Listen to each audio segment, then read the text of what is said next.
Hello दोस्तों, welcome to my channel PR knowledge centre. तो आज हम करेंगे जो हम 33 नंबर का टेस्ट 2, जिसमें हमने 50 क्वेश्चन कर रखे थे। 51 नंबर से क्वेश्चन से करेंगे हम।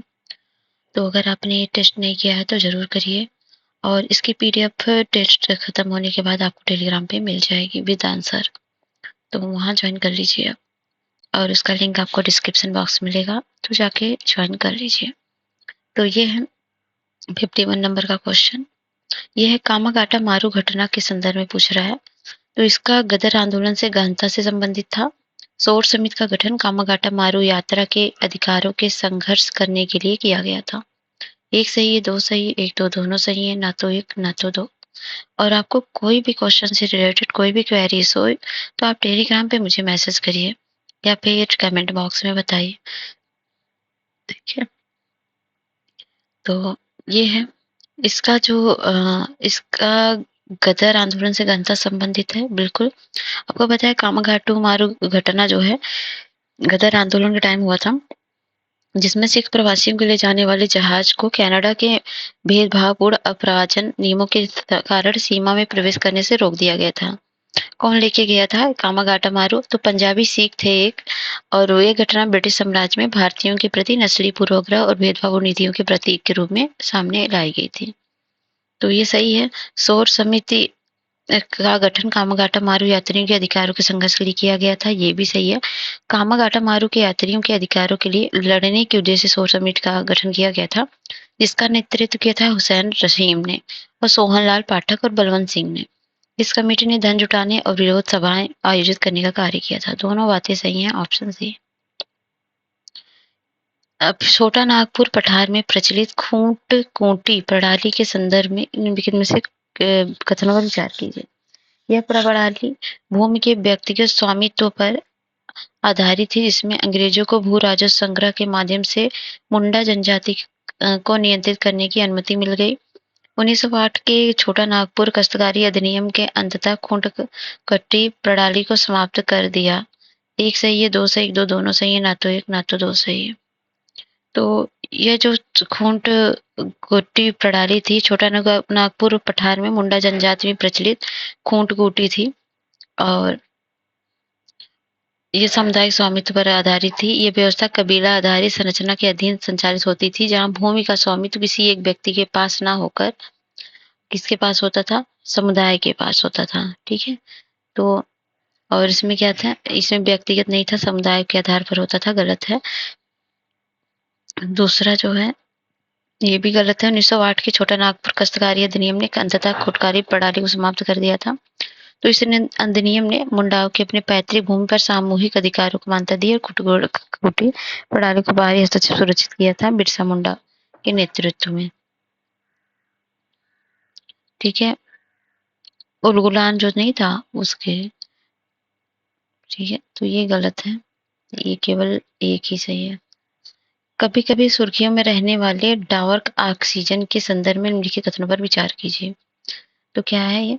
यह सूर्य के प्रकाश द्वारा गहरे समुद्र में उत्पादित ऑक्सीजन है। यह वायुमंडल में धातुओं की रासायनिक प्रतिक्रिया से उत्पन्न ऑक्सीजन है। यह गहरे समुद्र में धात्विक पिंडों द्वारा उत्पादित होने वाले ऑक्सीजन है। यह नवीकरण ऊर्जा स्रोतों से उत्पन्न ऑक्सीजन है। तो क्या है? तो ये डार्क ऑक्सीजन होता है गहरे समुद्र में धात्विक पिंडों द्वारा उत्पादित होने वाले ऑक्सीजन।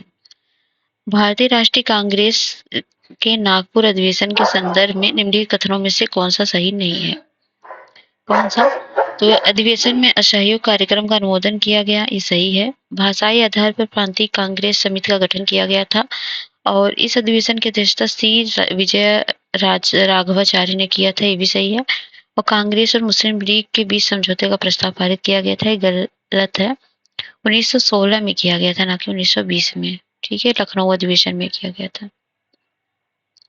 दक्ष परियोजना शब्दावली का प्रयोग निम्नलिखित में से किस संदर्भ में किया जाता है? निगरानी के लिए अगली पीढ़ी के सैन्य ड्रोन विकास हेतु यूएवी प्रौद्योगिकी का उपयोग करके आपदा प्रबंधन और आपातकालीन प्रतिक्रियाओं को बढ़ावा देने हेतु सरकारी नेटवर्क की सुरक्षा के लिए राष्ट्रीय साइबर सुरक्षा ढांचा तैयार करने हेतु विस्फोटक खगोलीय स्रोतों के अध्ययन के लिए हाई एनर्जी वाले स्टेप टेलीस्कोप का निर्माण करने हेतु।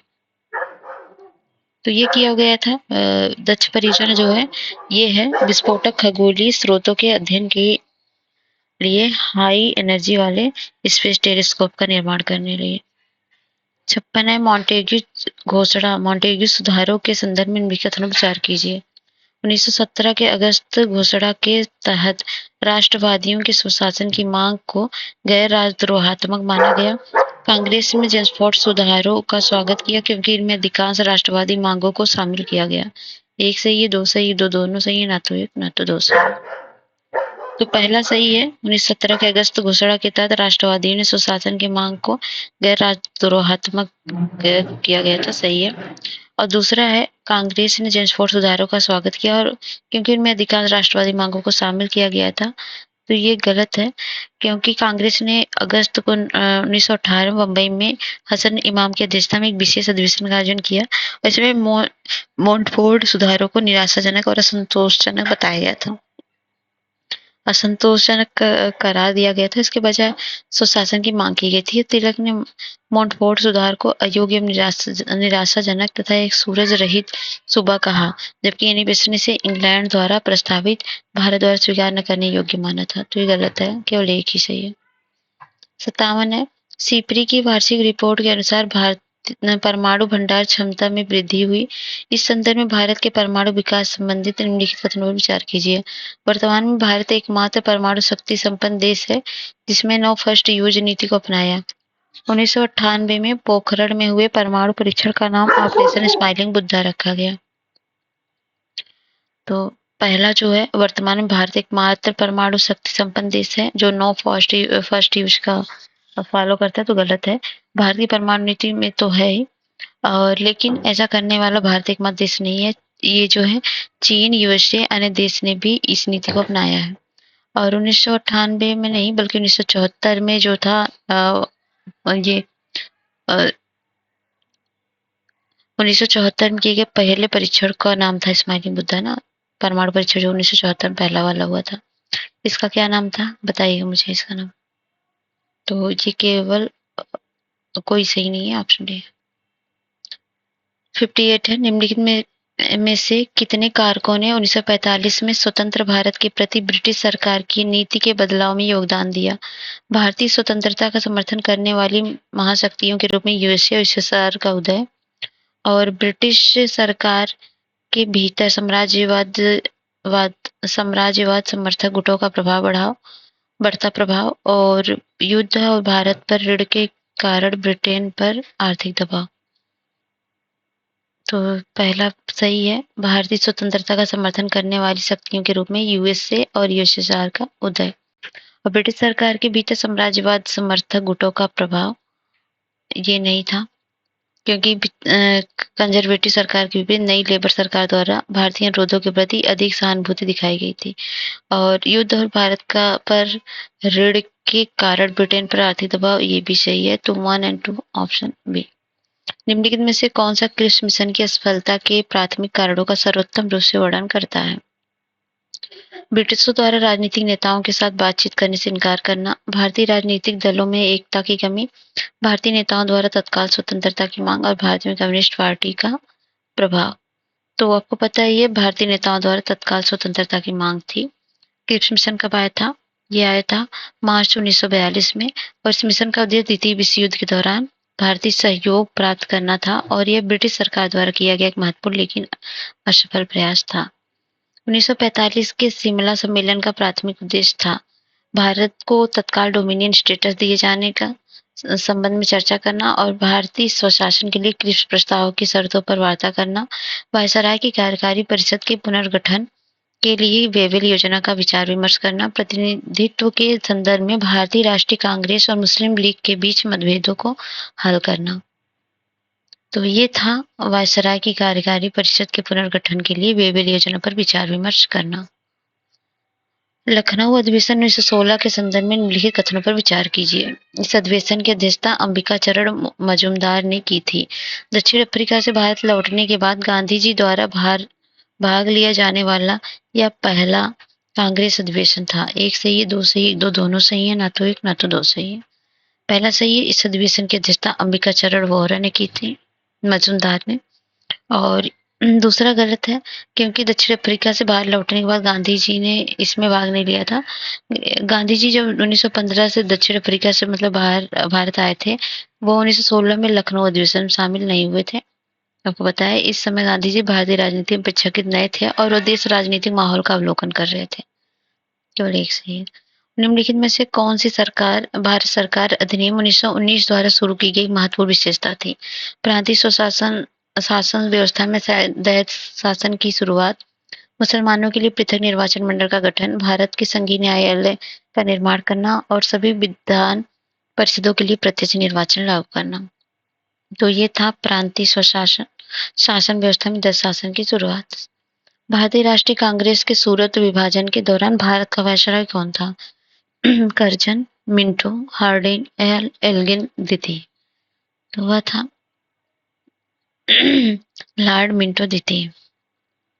ठीक है, 1905 से 1910 के बीच था ना। तो सूरत का विभाजन कब हुआ था? 1907 में।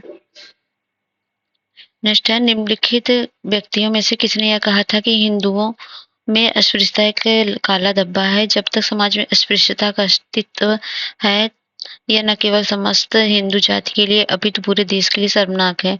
जब इन कुरीति को हिंदू समाज जड़ से उखाड़ फेंकेगा, तभी सच्चे अर्थों में सभ्य समाज बन सकेगा और तभी समूचे विश्व को समानता का उपदेश दिया जा सकेगा। विवेकानंद ने, बी आर अम्बेडकर ने, एम के गांधी, जवाहरलाल नेहरू ने। तो ये कहा था एम के गांधी जी ने। खिलाफत आंदोलन के संदर्भ में इनके कथन विचार कीजिए। खिलाफत आंदोलन लोकार्नी की संधि के तहत तुर्की साम्राज्य के विघटन कारण शुरू हुआ। मौलाना आजाद देशव्यापी आंदोलन के लिए गठित खिलाफत समिति में शामिल थे। एक दो दोनों, ना तो एक ना तो दो। कौन सा सही है? तो खिलाफत आंदोलन लोकार्नो की संधि के तहत तुर्की साम्राज्य के विघटन के साथ शुरू हुआ। तो ये सही है। और ये मौलाना आजाद देशव्यापी आंदोलन के लिए गठित खिलाफत समिति में शामिल थे। ये पहला गलत है, सॉरी, क्योंकि 1920 की सेब्रस की संधि हुई थी और इसमें मित्र राष्ट्रों और ओटोमन साम्राज्य के बीच एक समझौता हुआ था। इस संधि ने आधिकारिक तौर पर साम्राज्य के विघटन कर दिया था और उसे उत्तरी अफ्रीका और मध्य पूर्व के क्षेत्रों में अपने दबाव को त्यागने के लिए विवश किया था। और लोकोनो पैक्ट तो 1925 में हुआ था, जिसमें स्विट्जरलैंड को लोकोनो झील के किनारे स्थित रिसोर्ट में हुए समझौतों की एक श्रृंखला थी। गलत है। मौलाना आजाद देशव्यापी आंदोलन के लिए गठित खिलाफत समिति में शामिल थे। ये सही है। तो केवल दो सही है। और ये आपातानी जनजाति है अरुणाचल प्रदेश में, मास्को पीरो है नागालैंड में, कुकी जो है उड़ीसा में। और कुछ लोग जो कमेंट बॉक्स में नेगेटिव कमेंट करते हैं, सारा आंसर गलत बताया गया। भाई थोड़ा देख के बोला करिए, आप इस तरह के नेगेटिव कमेंट क्यों करते हैं? अगर आपको लग रहा है कोई क्वेश्चन में कोई डिस्प्यूटेड आपको लग रहा है, कोई प्रॉब्लम लग रही है, तो उसको आप एक अच्छे शब्दों में भी कह सकते हो। हम आपके लिए कर रहे हैं अगर कोई चीज़, तो आप इस तरह से मत बोलो ना कि वो चीज़ बुरी लगे। तो please be a civil servant, क्योंकि आप एक सिविल सर्वेंट की एग्ज़ाम की प्रिपरेशन कर रहे हो, तो इस तरह से शब्दों का इस्तेमाल ना करें। ठीक है? कोई भी क्वेश्चन में कुछ भी प्रॉब्लम हो, आप हमसे पूछें, हम आपको उसका निदान करेंगे या बताएँगे। ठीक है? आपातानी जनजाति है, ये कहाँ की है? तो अरुणाचल प्रदेश की है, ये सही है। अब मास्को पीरो कहाँ की है? मास्को पीरो ये नागालैंड की नहीं है, अमेज़न और दक्षिण पूर्व एशिया के जंगल में निवास करने वाली जनजाति है। ये गलत है। और कुकी जो जनजाति कहाँ की है? ये जो है, ये है भारत और म्यांमार की सीमा, मिजोरम और पहाड़ियों के बीच में पाई जाती है। तो ये नहीं है, उड़ीसा में नहीं पाई जाती, केवल एक ही सही है। ये है 67। भारतीय समाज के दलित वर्ग के उत्थान के लिए बी आर अम्बेडकर निम्नलिखित में से कितने संघों की स्थापना की? अखिल भारतीय अनुसूचित जाति संघ, बस्किया हितकारिणी सभा, हरिजन सेवक संघ। एक दो, तभी तीनों, कोई नहीं। तो इसमें जो है कौन सा सही है?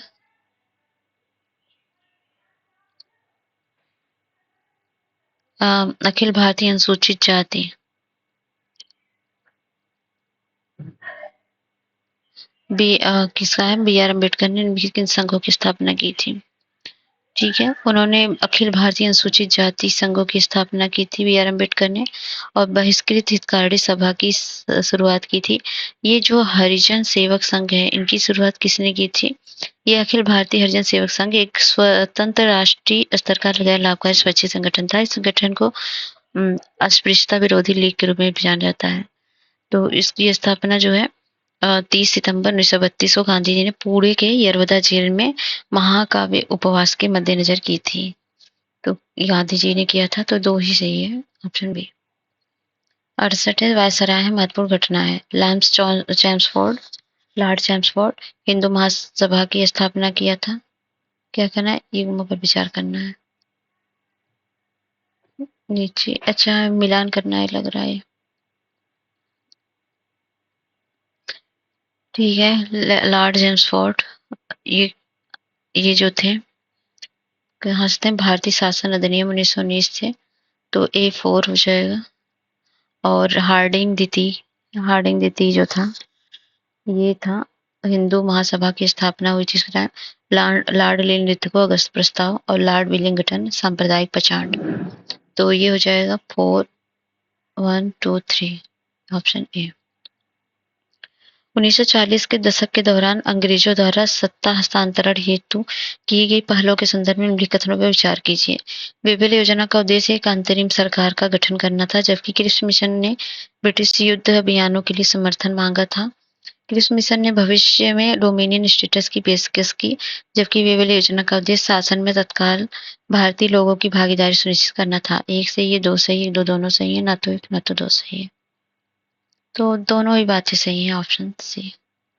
70 है कांग्रेस ने त्रिपुरी अधिवेशन के संदर्भ में निम्नलिखित कथनों पर विचार कीजिए। भारतीय राष्ट्रीय कांग्रेस के त्रिपुरी अधिवेशन की अध्यक्षता जवाहरलाल नेहरू ने की। इस अधिवेशन में सुभाष चंद्र बोस ने सरदार पटेल पर संघ के प्रश्न पर ब्रिटिश सरकार के साथ समझौते का आरोप लगाया। एक दो दोनों, ना तो एक ना तो दो। तो भारतीय राष्ट्रीय कांग्रेस त्रिपुरी अधिवेशन की अध्यक्षता जवाहरलाल नेहरू ने किया था, तो वो ये गलत है। सुभाष चंद्र बोस द्वारा किया गया था ना त्रिपुरी अधिवेशन की अध्यक्षता। बाकी दूसरा सही है, ऑप्शन बी। निम्नलिखित में से कौन सी समिति का या आयोग ब्रिटिश भारत में सिविल सेवा सुधारों संबंधित है? प्लाउड आयोग, ली आयोग, साइमन आयोग, स्ट्रेची आयोग। तो ये है ली आयोग। ठीक है। ली आयोग का गठन किया गया था ना। भारत में सिविल सेवा की शुरुआत ईस्ट इंडिया कंपनी के वाणिज्यिक मामलों के लाभ हेतु की गई थी। इसे आगे चलाकर भारत में अधिग्रहित क्षेत्रों के प्रशासनिक मामलों की देखरेख हेतु मतलब सुसंरचित तंत्र के रूप में बदल दिया गया था। नेक्स्ट है भारत के रक्षा अभ्यास भागीदार देश नोमैडिक एलिफेंट मैत्री अभ्यास पिच ब्लैंक देखना है भागीदार देश से। तो ये जो है नोमैडिक एलिफेंट मंगोलिया भागीदार देश है। मैत्री अभ्यास थाईलैंड है, ये भी सही है। और तीसरा जो है पिच अभ्यास संयुक्त राज्य अमेरिका के साथ नहीं, बल्कि ये पिच अभ्यास ऑस्ट्रेलिया की वायुसेना के साथ होती है। गलत है, ऑप्शन ए। 73 है भारत में सरकारी योजनाओं के संदर्भ में निम्नलिखित कथनों पर विचार कीजिए। प्रमुख योजनाएं वैकल्पिक योजनाएं दो अलग अलग प्रकार की केंद्रीय क्षेत्र की योजनाएं हैं। वर्तमान में केंद्र प्रायोजित योजना की तुलना में केंद्रीय क्षेत्र की योजनाओं की संख्या अधिक है। एमजी नरेगा एक प्रकार की केंद्र प्रायोजित योजना है। कौन सा सही है? ये जो है प्रमुख योजना और वैकल्पिक योजना दो अलग अलग प्रकार केंद्रीय क्षेत्र की योजनाएं हैं। क्या ये सही है? तो देखिए 3 प्रकार के होती हैं प्रमुख क्षेत्र की योजनाएं, प्रमुख योजनाएं और वैकल्पिक योजनाएं, ना कि ये दोनों केवल। ये गलत है। और ये है वर्तमान में केंद्र प्रायोजित योजनाओं की तुलना में केंद्रीय क्षेत्र की योजना की संख्या अधिक है, ये सही है। ये केंद्र का है एमजी नरेगा, तो ये भी सही है, ऑप्शन बी ए। कभी कभी सुर्खियों में रहने वाला रिजनरेटिव ब्रेकिंग शब्द निम्न में से किससे संबंधित है? तो ब्रेकिंग के दौरान गतिज ऊर्जा को ऊष्मा में परिवर्तित करने से या गतिज ऊर्जा को विद्युत ऊर्जा में परिवर्तित करने की वाहन की दक्षता बढ़ाने से, इलेक्ट्रिक वाहनों में ऊर्जा संग्रहित करने के लिए फ्लाई व्हील का उपयोग करने से, पारंपरिक दहन इंजन वाहनों में ऊर्जा की खपत कम करने के लिए। तो ये है गतिज ऊर्जा को विद्युत ऊर्जा में परिवर्तित करने की वाहन की दक्षता बढ़ाने में। निम्नलिखित कथनों पर विचार कीजिए। गदर पार्टी की स्थापना लंदन में भारतीय प्रवासियों द्वारा की गई थी। गदर पार्टी क्रांतिकारियों में मुख्यतः भूतपूर्व सैनिक और किसान शामिल थे। गदर पार्टी का उद्देश्य अंग्रेज अधिकारियों की हत्या करना, क्रांतिकारी साम्राज्यवादी विरोधी साहित्य का प्रकाशन करना था। तो पहला, गदर पार्टी की स्थापना लंदन में भारतीय प्रवासियों द्वारा की गई थी, ये गलत है। गदर के जो है ये 1913 में संयुक्त राज्य अमेरिका के सैन फ्रांसिस्को में गदर पार्टी का गठन लाला हरदयाल द्वारा किया गया था। ठीक है, तो गलत है। लाला हरदयाल और पंजाब के बौद्धिक दिग्गज उग्र क्रांतिकारी थे, इन्हीं के द्वारा किया गया था, ये गलत है। गदर पार्टी के क्रांतिकारी मुख्यतः भूतपूर्व सैनिक और किसान शामिल थे, ये सही है। गदर पार्टी का उद्देश्य अंग्रेज अधिकारियों की हत्या करना और क्रांतिकारी साम्राज्यवादी विरोधी साहित्य का प्रकाशन करना, ये था। आदित्य L1 के संदर्भ में निम्नलिखित कथन विचार कीजिए। आदित्य L1 भारत का पहला अंतरिक्ष आधारित खगोलीय मिशन है। इसे सूर्य के निर्बाध अवलोकन के लिए पृथ्वी के चारों ओर सूर्य समकालीन कक्षा में व्यवस्थापित किया गया। इसका उद्देश्य सूर्य के क्रोमोस्फेरिक और कोरोनल गतिज की अवलोकन करना और समझना है। तो तीसरा तो सही है, लेकिन आदित्य L1 भारत का पहला अंतरिक्ष आधारित खगोलीय मिशन है, तो गलत है। दूसरा है ये, और ये है इसे सूर्य के निर्बाध अवलोकन के लिए पृथ्वी के चारों ओर सूर्य के समकालीन कक्षा में स्थापित किया गया है, गलत है ये भी, क्योंकि इसे सूर्य के निरंतर अध्ययन करने के लिए सूर्य और पृथ्वी के लैग्रेंज बिंदु 1 के चारों ओर होलोक कक्षा में स्थापित किया गया है, केवल तीसरा सही है। ग्रेट इंडियन बस्टर्ड के संदर्भ में निम्नलिखित कथनों विचार कीजिए। ग्रेट इंडियन बस्टर्ड को IUCN रेड लिस्ट में गंभीर रूप से संकटग्रस्त श्रेणी में सूचीबद्ध किया गया है। मुख्यतः राजस्थान, गुजरात के घास के मैदान पाया जाता है।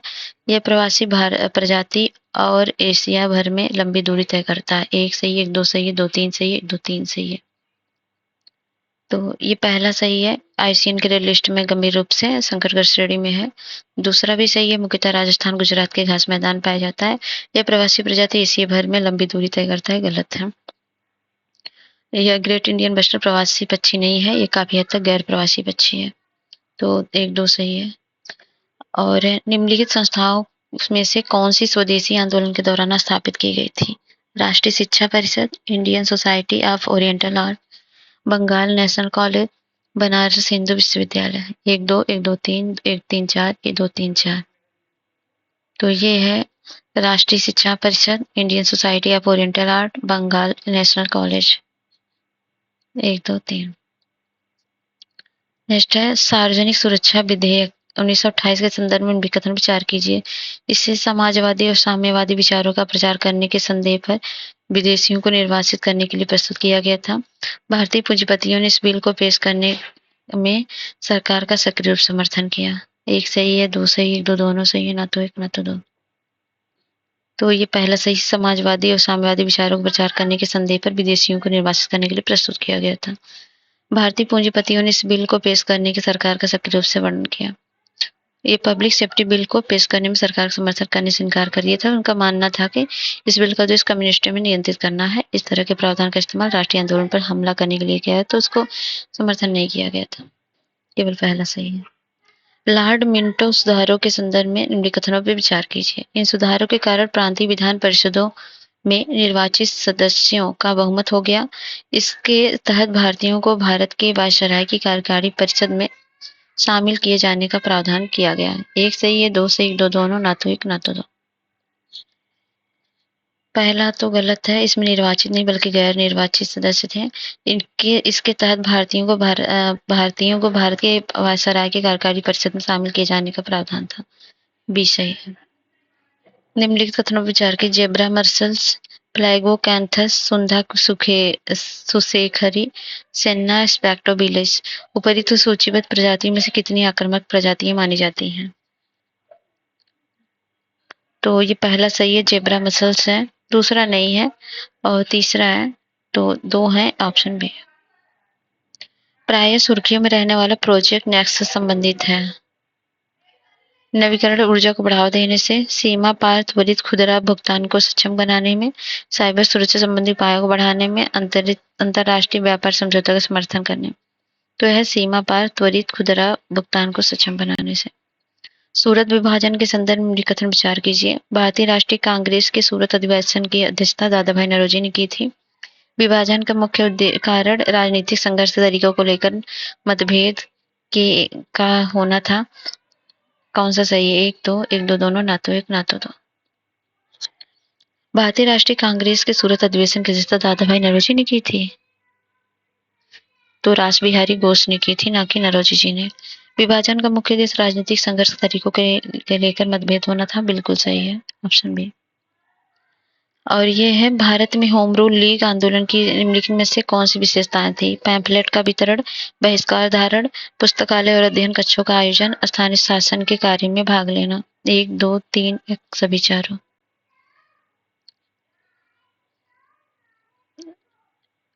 इसमें बहिष्कार और धरना नहीं था, बाकी तीनों था। ऑप्शन हो जाएगा सी। 85 पर सरकार ने 31 श्रमिक नेताओं को गिरफ्तार कर लिया और उन पर मुकदमा चलाया। 3.5 वर्ष तक चले इस मुकदमे में मुजफ्फर अहमद, एम ए डांगी, शौकत उस्मानी को दोषी ठहराया गया। इस मुकदमे को विश्व भर में प्रसिद्धि मिली, लेकिन श्रमिक वर्ग का आंदोलन कमजोर हुआ। परिच्छेद में निम्नलिखित में से किस मामले का वर्णन किया गया? कानपुर वेश्यावृत्ति केस, बॉम्बे टेक्सटाइल हड़ताल केस, चटगांव शस्त्रागार छापेमारी केस, मेरठ षड्यंत्र केस। तो ये था मेरठ षड्यंत्र केस, ऑप्शन डी। खेड़ा सत्याग्रह के संदर्भ में निम्नलिखित कथनों पर विचार कीजिए। राजस्व संहिता में सफल सामान्य उपज की चौथाई से भी कम होने की स्थिति में भू राजस्व से पूर्व छूट का प्रावधान किया गया था। महात्मा गांधी ने गुजरात सभा की अध्यक्षता की। इसमें इस आंदोलन के दौरान महत्वपूर्ण भूमिका निभाई गई। यह आंदोलन खिलाफत सत्याग्रह के साथ शुरू हुआ और सभी किसानों के लिए भू राजस्व की छूट हेतु एक समझौता किया गया था। 1-2 सही है, 2-3 सही है, 1-3-4 सही है, 2-4 सही है। तो पहला सही है, राजस्व संहिता को फसल के सामान्य उपज की चौथाई से भी कम होने की स्थिति में भू राजस्व से पूर्व छूट का प्रावधान किया गया था। दूसरा भी सही है, महात्मा गांधी ने गुजरात सभा की अध्यक्षता की, इसमें आंदोलन का दौरान महत्वपूर्ण भूमिका निभाई। यह आंदोलन खिलाफत सत्याग्रह के साथ शुरू हुआ था, तो ये गलत है। किसके साथ शुरू हुआ था ये? तो अखिल भारतीय आंदोलन था, ना कि खिलाफत के साथ। तो ये गलत है। सभी किसानों के लिए भू राजस्व की छूट हेतु एक समझौता किया गया था। 1 मिनट। हाँ, नहीं, ये गलत है। किसके लिए किया गया था?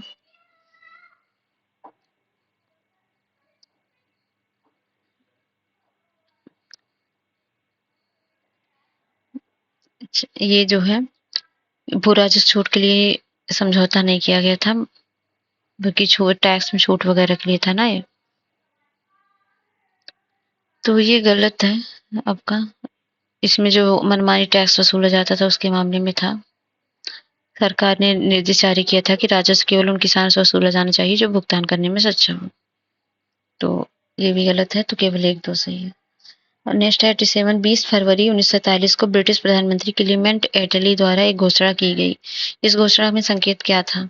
मजबूत क्षेत्रीय स्वायत्तता के साथ एक संघीय भारत की ओर क्रमिक परिवर्तन, एक अखंडित भारत जिसमें कोई विभाजन सांप्रदायिक तनाव न होगा, और देश का विभाजन और अन्य स्वतंत्र राज्यों में विखंडन, सभी समुदायों के लिए समान अधिकार और प्रतिनिधित्व सुनिश्चित करने वाला एक संवैधानिक ढांचा। तो यह था देश का विभाजन और अनेक स्वतंत्र राज्यों में विखंडन। 88 श्रमिकों और किसानों को स्वतंत्र रूप से वर्ग संगठन में संगठित करना, सबसे पहले पूर्ण स्वतंत्रता प्राप्त करना और फिर अंतिम लक्ष्य समाजवाद प्राप्त करना। कांग्रेस के भीतर कार्य करके और इसे और अधिक उग्र दृष्टिकोण प्रदान करना। उपयुक्त में से कितने the workers and peasants party के उद्देश्य थे? 1-2-3 कोई नहीं। तो तीनों ही थे, ऑप्शन सी। 1938 के हरिपुरा अधिवेशन के संदर्भ में निम्नलिखित कथनों पर विचार कीजिए। इसकी अध्यक्षता सुभाष चंद्र बोस ने की थी। इसमें ब्रिटिश सरकार के विरुद्ध अधिक आक्रामक रुख अपनाने का आह्वान किया गया था। राष्ट्रीय आंदोलन समिति की स्थापना जवाहरलाल नेहरू की अध्यक्षता में की गई थी। 1 सही, 2 सही, सभी तीनों कोई नहीं। तो तीनों ये भी सही है। 90 है, ताना भगत आंदोलन के संदर्भ में निम्नलिखित कथनों पर विचार कीजिए। ताना भगत आंदोलन की शुरुआत 1914 में जतरा उरांव ने की थी। और जी तो ये 1914 में। और यह आंदोलन भौतिक संपत्ति अधिग्रहित करने आत्माओं की पूजा बलि को अस्वीकार करने पर केंद्रित था। ठीक है। और अन्य जनजातीय आंदोलन के विपरीत ताना भगत आंदोलन हिंसक आंदोलन था और शारीरिक प्रतिरोध पर केंद्रित था। तो ताना भगत ये कोई हिंसक आंदोलन नहीं था, तो ये हिंसा का स्वीकार करता था। तो ये गलत है, बाकी दोनों सही है। Option B 1। नेहरू रिपोर्ट के संदर्भ में लिखे कथनों पर विचार कीजिए। सुभाष चंद्र बोस ने नेहरू रिपोर्ट का मसौदा तैयार करने वाली समिति का हिस्सा थे। नेहरू रिपोर्ट ने ब्रिटिश भारत और रियासतों दोनों के लिए सिफारिशें की। संघ बनाने के अधिकार को मूल अधिकार माना गया। तो पहला सही, सुभाष चंद्र बोस ने नेहरू रिपोर्ट का मसौदा तैयार करने वाली समिति के हिस्सा थे। नेहरू रिपोर्ट ने ब्रिटिश भारत और रियासत दोनों के लिए सिफारिश की थी, तो ये गलत है। इसमें नेहरू रिपोर्ट स्वयं को ब्रिटिश भारत तक ही सीमित रखा, क्योंकि इसके ब्रिटिश भारत को रियासत के साथ संघीय आधार में जोड़ने वाली परिकल्पना की गई थी। संघ बनाने के अधिकार को मूल अधिकार माना गया, सही है। 1 और 3। गांधी इरविन समझौते के संदर्भ में लिखित कथनों पर विचार कीजिए। समझौते में सभी राजनीतिक कैदियों की तत्काल रिहाई की मांग की गई थी, तो सभी की तो नहीं की गई थी। और सविनय अवज्ञा आंदोलन के दौरान की गई पुलिस यात्रियों द्वारा की गई सार्वजनिक जांच की कांग्रेस की मांग को स्वीकार कर लिया गया था, तो एक स्वीकार नहीं किया गया था। सविनय अवज्ञा आंदोलन के दौरान की गई पुलिस यात्रियों की सार्वजनिक जांच की कांग्रेस की मांग को स्वीकार नहीं किया गया था, और कांग्रेस ने अपनी ओर से सविनय अवज्ञा आंदोलन को बंद करने और प्रथम गोलमेज सम्मेलन में भाग लेने पर सहमति व्यक्त की थी। तो सविनय अवज्ञा आंदोलन को बंद करने पर सहमत हुए थे। यह भी स्वीकार किया था कांग्रेस अगले दूसरे गोलमेज सम्मेलन भाग लेके, ना कि पहले। तो ऑप्शन डी हो जाएगा, सभी गलत है। नेक्स्ट है, द्वितीय विश्व युद्ध और भारतीय प्रतिक्रिया के संदर्भ में लिखित कथनों पर विचार कीजिए। कांग्रेस ने बिना शर्त ब्रिटिश युद्ध प्रयासों का समर्थन करने का निर्णय लिया। कांग्रेस के भीतर समाजवादियों ने भारत की स्वतंत्रता को सुरक्षित करने के लिए ब्रिटिश विविधता का लाभ उठाने की रणनीति का समर्थन किया। ब्रिटिश युद्ध प्रयासों के समर्थन के संदर्भ में जवाहरलाल नेहरू की राय गांधी जी से अलग थी। ध्यान में, कांग्रेस ने बिना शर्त ब्रिटिश युद्ध का समर्थन करने का निर्णय लिया नहीं, बिना शर्त के तो नहीं किया था। उन्होंने इस प्रस्ताव को निम्नलिखितों ने इस प्रस्ताव को स्वीकार किया था कि कांग्रेस ने तर्क दिया कि युद्ध के लिए जनमत प्राप्त करने हेतु वह शर्तें आवश्यक थी, तो शर्तें रखा गया था। ये दूसरा सही, कांग्रेस भीतर समाजवादी ने भारत की स्वतंत्रता को सुरक्षित करने के लिए ब्रिटिश व्यवस्था का लाभ उठाने की रणनीति का समर्थन किया। ब्रिटिश युद्ध प्रयासों के समर्थन के कारण जवाहरलाल नेहरू की राय गांधी जी से अलग थी।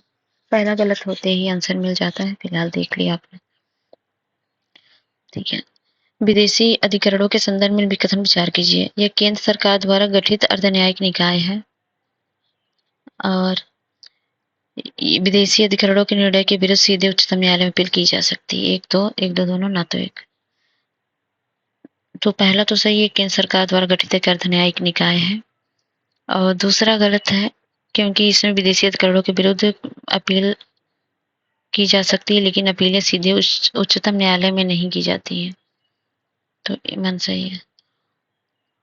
रियासतों के स्वतंत्रता संघर्ष के संदर्भ में कथन विचार कीजिए। 1927 में अखिल भारतीय राज्य पीपुल्स कॉन्फ्रेंस आयोजन में बलवंत राय मेहता की महत्वपूर्ण भूमिका थी। ब्रिटिश भारतीय राष्ट्रीय कांग्रेस के लाहौर अधिवेशन जवाहरलाल नेहरू की रियासतों की जनता के आत्मनिर्णय के अधिकार का समर्थन किया। हरिपुरा अधिवेशन में कांग्रेस ने रियासतों की जनता के आंदोलन में शामिल होने का समर्थन किया। पहला सही है और दूसरा भी सही है, तीसरा गलत है। हरिपुरा अधिवेशन में कांग्रेस ने रियासतों की जनता के आंदोलन शामिल होने का समर्थन किया था, तो गलत है, नहीं किया था। दो सही ऑप्शन भी। कभी कभी सुर्खी में रहने वाला शब्द लूका संबंधित है। अंतरिक्ष अन्वेषण को बढ़ावा देने वाली एक परियोजना, गहरे समुद्र खोज की गई नई प्रजाति, जीव विज्ञान में एक नए विकासवादी सिद्धांत थे, पृथ्वी पर समस्त जीवन में अंतिम सामान्य पूर्वज से। तो यह थी पृथ्वी पर समस्त जीवन के अंतिम सामान्य पूर्वज से। 20वीं सदी के प्रथम चतुर्थांश के दौरान सामाजिक आंदोलन के संदर्भ में नाई धोबी बंद आंदोलन शुरू हुआ। हैदराबाद, अवध, पंजाब, मुंबई। तो यह अवध से, ऑप्शन बी। 98 औपनिवेशिक शासन के अंतर्गत 20वीं सदी के पूर्वार्ध 1908 में रावल कमीशन की नियुक्ति की गई थी। ब्रिटिश भारत में प्रशासनिक नियंत्रण को केंद्रीकृत करने के लिए, स्थानीय और प्रांतीय सरकारों की शक्तियां और जिम्मेदारी में वृद्धि करने के लिए, सभी प्रांतों में एक समान कराधान प्रणाली स्थापित करने के लिए, भारत में ब्रिटिश कानूनी व्यवस्था में सुधार करने के लिए ये किया गया था। स्थानीय प्रांतीय सरकारों की शक्तियों और जिम्मेदारी में वृद्धि करने के लिए। कभी-कभी सुर्खियों में रहने वाला शब्द ग्रीनियम निम्नलिखित में किस संबंधित है? स्थिरता कारण विषयगत और साधारण बॉन्ड के बीच प्रतिफल का अंतर, और या फिर